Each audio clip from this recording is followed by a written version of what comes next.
Hi again, Rusty Schaefer here, CEO of Optech Music Systems and inventor of the Fretlight guitar.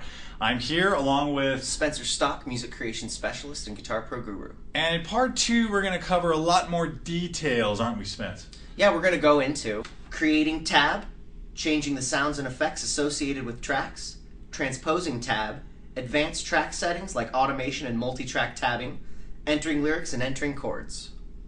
Okay, so sit back, relax, enjoy this video, and Spencer's going to take you through a lot of the details of Guitar Pro 6 and the power that it really has in creating tab and viewing tab and playing tab. Okay, so we're going to start out by making a new tab. To do this, go to the File menu, choose New and Empty, or hit the Control-N button. You'll label it My Tab. Now we want to add an instrument track. So go up to the Track menu and choose Add, or go down to here, choose this little plus icon that says Add Track. Now we get our options of what we want the track to be.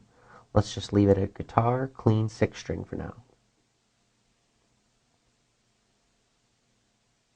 And as you can see, it put a guitar into our tab. Now I just want to add in a simple chord progression. So to do this, click on the C7 chord symbol. And now in this blank gray box that says Add, press the plus button. A chord menu will pop up, allowing you to choose which chords you want to input into your tab. Let's make it a G.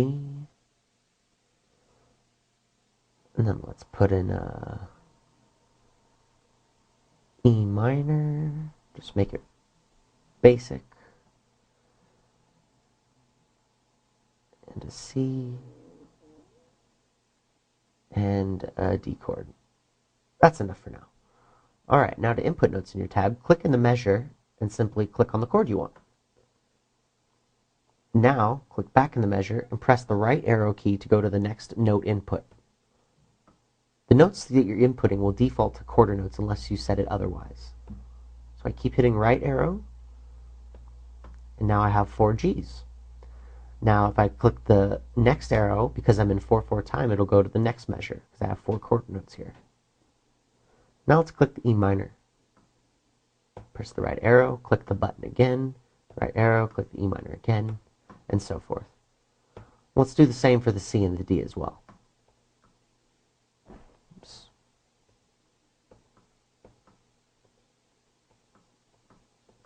Now let's hear how that sounds.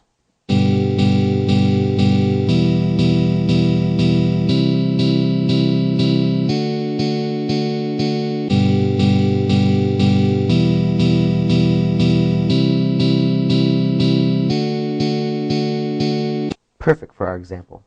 Alright, let's turn off loop, and now let's select the whole progression and copy it, Control C, then click with the right arrow to get to the next measure and paste it. Let's do that a few more times.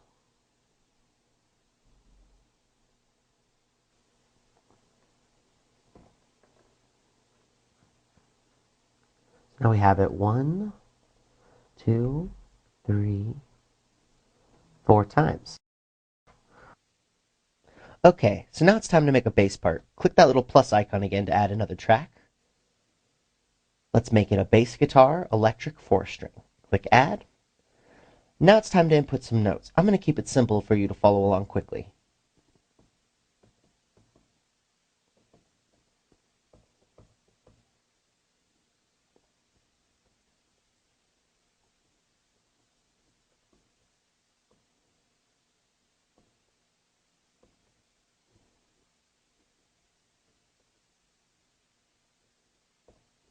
Alright, now let's see how that sounds.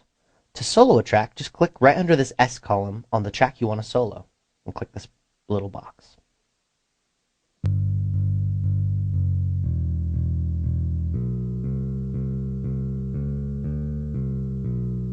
Perfect. Now let's select all of that. Control C to copy it. Select in the blank measure and Control V to paste. Now let's do it again. And one last time so that it fills up all the bars in our song. Now let's hear it with the chord progression we already put in.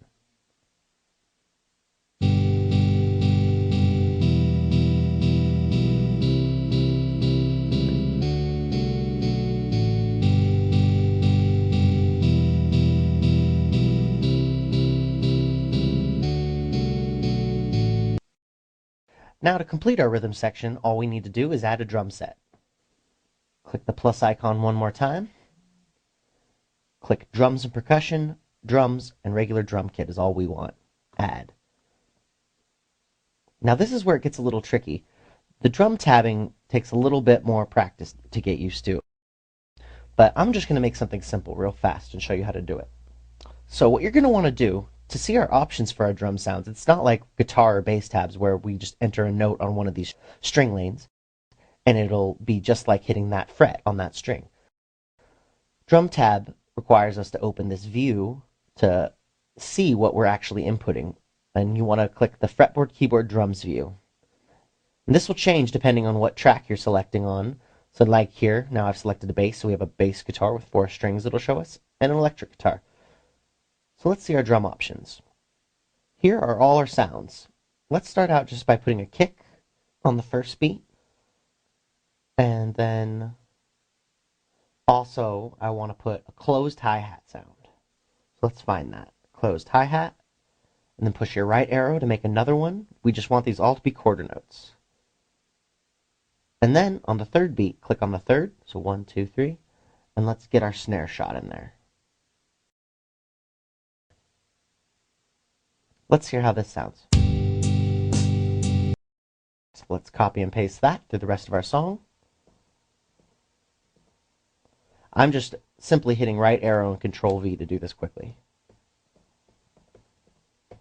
Right arrow, Control V.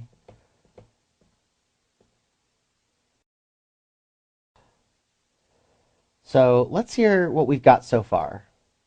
We can hide our drum view now.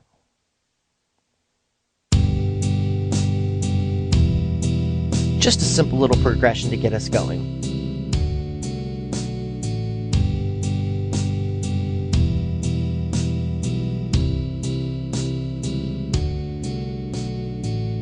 And remember, you can adjust the volumes of the individual instruments right here if you don't like what their settings on, and their pan settings.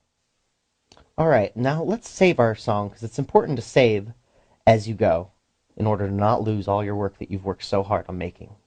Alright, last thing I want to show you how to add is a simple melody line. Click the Add, and let's start it out as a clean 6-string guitar, even though we're going to change the sound of that later. Now, it starts it out at the very bottom, and I want my melody to be shown at the top of the tab. So just click this little up arrow icon to move the track to the top. Now it's at the top. Now, since I have these both as the same name, I want to double click this so I can change the name of this to Melody. That way I'm not confused about which track I'm on. There we go. Now it shows up in the score as Melody. Now we're going to click the guitar icon to change the sound of this instrument. And let's close the tuning because we're not concerned about playing this. We're just making this as a sound instrument. And let's scroll down, and something I like to use for the melody is the vibraphone. Vibraphone is a very clear and, crisp sounding melody thing. Now let's make a simple melody. Click the third line down and press 0 on your keyboard. Now here's the confusing part. Click the musical icon at the top left of the screen. For those of you not familiar with sheet music or music theory, this will look like an alien language to you. The good news is that if you hover your mouse over the buttons, it will generally tell you what they are.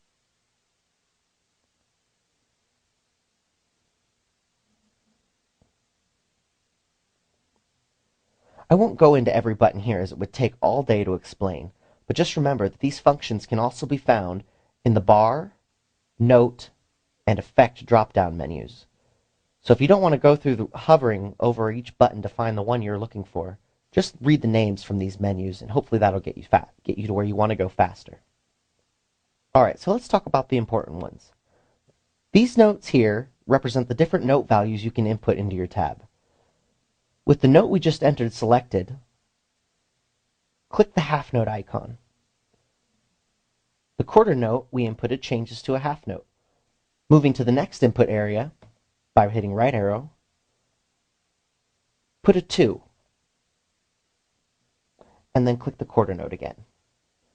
Remember, the next note you input will always default to the previous note you made. Click the right arrow to enter the next note and make it a 4. Click into the next measure and enter another 4 on the same string. Now to change the value of this note, we can click from over here, or we can press the plus or minus buttons on the numeric keypad of your keyboard. The plus button will shorten the value of the note, and the minus button will make it longer. So here, if we want to push the minus button, the quarter note becomes a half note. Now let's click this icon to make it a tied note. This can also be done by simply pushing the letter L on your keyboard. Now let's enter in a few more notes. I'm going to make a B string. I'm going to hit the plus button to make it a quarter note. Then a 3. Then I'm going to hit the L button.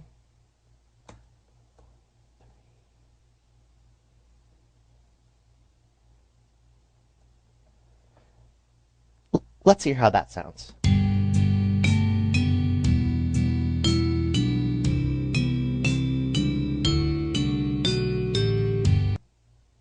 So this is just a quick little melody I made. Remember, you can copy mine or feel free to make your own. So let's copy and paste this one time for the first and second phrase, and maybe copy it a third time, just for the sake of time. Normally I would want to change it up there just because it's starting to get a little stale, but for this example it'll work. Okay. Now for the last few bars I want to show you some cool effects you can add into your tab. So let's start on the high E string, put a 3, and let's push the minus button to make it into a half note, as you can see reflected here. 3, 5. Okay. Now I'm going to show you how to make a bend. Now although this is mainly used for guitar parts, you can also put it in your melodies to make it sound more natural, or like the person's actually singing it. So to do that, click this bend icon here, or simply press the letter B on your keyboard. This opens up the bend dialog box. Here we can see how much we're going to bend, whether we want it to be a full, half-step bend, or even all the way up to a three full steps bend. For this example, I'm just going to do a half bend, and here are all our bending options. I'm going to do a bend and release because I think that sounds nice. Let's go half bend. Now let's hear that. Perfect. Now let's resolve it to the open E string and push the right arrow. And now I'm going to show you one more cool effect.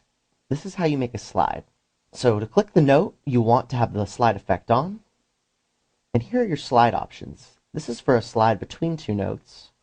Here is a slide in from above, slide in from below, slide out downwards, or slide out upwards. I think we want to do a slide in from below for this one. So let's hear how this whole 2 bars sounds now. There we go, that sounds great. And I'm just going to input, push the plus to make this an 8th note. Remember, plus makes shorter notes, and the minus makes longer notes. And the L key to make a tie.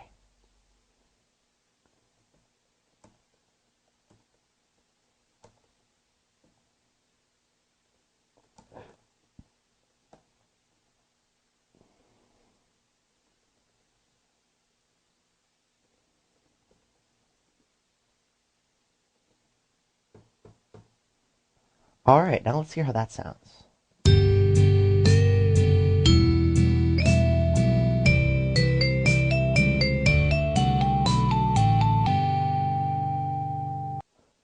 Alright, now I'm going to show you another common effect you might want to use, and that's vibrato.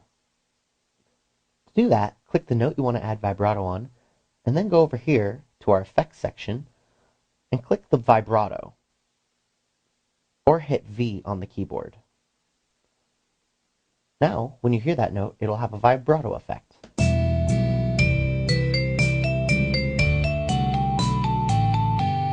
Let's add it to the last note too. So I'm just going to push the V on my keyboard, and there we go. with the vibrato. Nice. Alright, the last effect I'm going to show you is the strumming feature. This sounds best on a chord, so let's click this chord to begin with. Select the whole chord, and then decide which strum you want. In Guitar Pro 6, it labels strums as brushes. So you just decide what you want, up or down, and the length you want. Let's hear how that sounds. So if you want it to be a longer articulation of brush stroke, you have the note length set all the way over here to the longest duration. And if you want it to be a shorter one, drag it closer to the left. Let's hear the difference. Much faster of a strum. Alright, now let's talk about adding some effects to your tracks. Guitar Pro 6 Fretlight Ready comes with a bunch of guitar-like effects to add to your tabs. They are found by clicking on this stomp box-like icon here, and clicking right here to add an effect. You can choose from a variety of amps, effects, or mastering effects to apply to each individual track. Alright, so let's try a flanger just for some flavor. Now let's hear our electric guitar.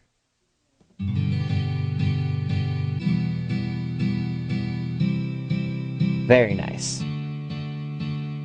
You can add or remove effects just by simply clicking the X on that effect, and it's removed. Dig around here and I'm sure you'll find some sounds you like.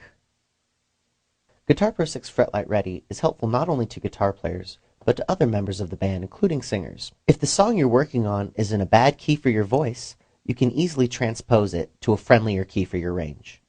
Go to the Tools drop-down menu and choose Transpose. Do Selection All Bars and All Tracks to do it to the entire song, and raise or lower them depending on the key you want.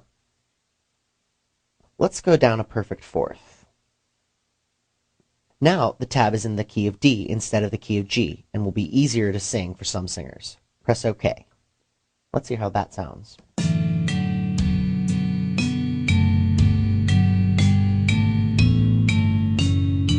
Another feature that singers can take advantage of is the lyrics section of the software. This is found by clicking this mic symbol on the far left. Here, you can enter lyrics that show up on the tab.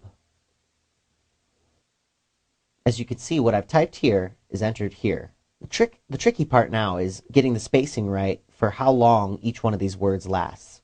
Just add a space in front of or behind certain words that need to move around. So if I want that to start over on this quarter note, I simply click the space bar in front of that word and it will move down. A trick I use often is to copy and paste lyrics I've found online to songs. That way you have all the information you need to play a song right here. The last topic I'll go into is the use of automation.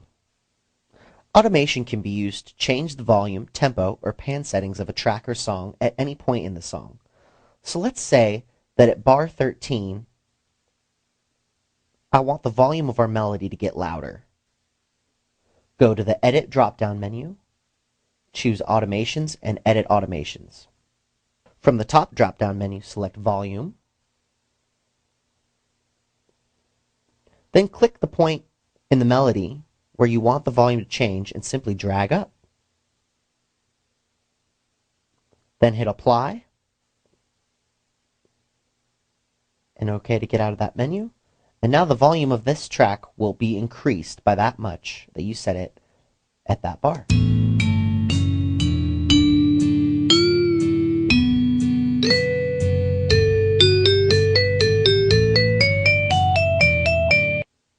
The downside now is that you can't control the volume of that track with its slider. You must double-click the slider or go through the Edit menu again and uncheck this green box. This disables the automation you've written and allows you to freely move the volume slider down, up and around. Hey gang, that's it.